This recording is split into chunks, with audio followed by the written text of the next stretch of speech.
Não. Quanto é a produção? Fala quanto é a produção. E agora? Fala aí. Fala isso no vídeo que assim dá pra tu. A produção tá se achando. Tá se achando a produção. Ele falou que vai jogar em mim. Vai jogar o quê? Que é produção de merda. Tá jogando o quê? Ele joga também.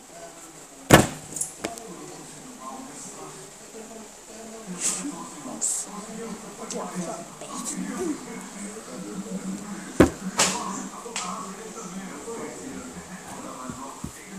Vamos pegar minha sandália, vem cá. Vem cá. A produção tá assistindo, a produção tá assistindo, a produção tá assistindo.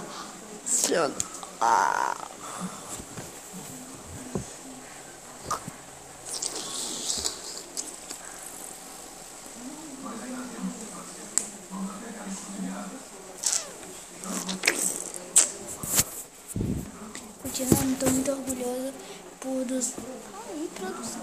Calma aí, galera.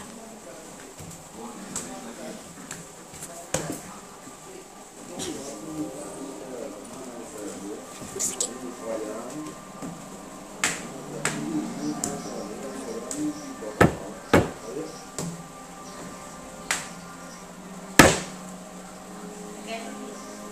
Tá merda. Tá poxa. 200 e 980 pessoas viram meu canal. Tô muito feliz. Tô enchendo mesmo. Esse cara não. Oh, merda, caiu, merda. Merda. Tô feliz, sabe que eu comprei o videogame da nova geração. Melhor do que Play 4, melhor do que Play 3, melhor do que Xbox 360, Xbox One, melhor do que Nintendo Wii. O melhor. Olha que ostentação, galera. Play 2, doido. Aqui, ó. Eu tô feliz que eu ganhei um Play 2. O melhor console. Melhor console, mano. Melhor do que tudo aqui. Play 2, vocês estão vendo? Sabe, esse é o melhor videogame do mundo. Até juntei um dinheirinho pra comprar. Eu tinha 4.000 pra comprar um Play 4, mas eu escolhi comprar o Play 2. Eu escolhi muito bonito, meu Deus. Aqui, ó, eu já ganhei o controlinho. Olha que controle, coisa mais linda do mundo. Play 2, coisinha mais linda do mundo. Né, galera? Coisinha mais linda do mundo.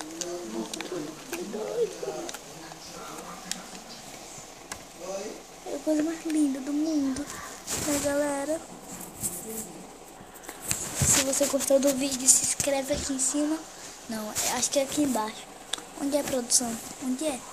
Eu tô perguntando onde é, onde é a casa do tamanho. A produção tá ficando dura. Deixa eu usar. Tá tudo. Nossa, a produção até é besta. Essa produção até é besta. A produção quer. Merda, a produção. Produção de bosta. Eu vou acabar matando essa produção aqui, ó. Aqui, ó. O vídeo é esse, tchau. E dá um like, curte, dá um joinha, dá a merda toda.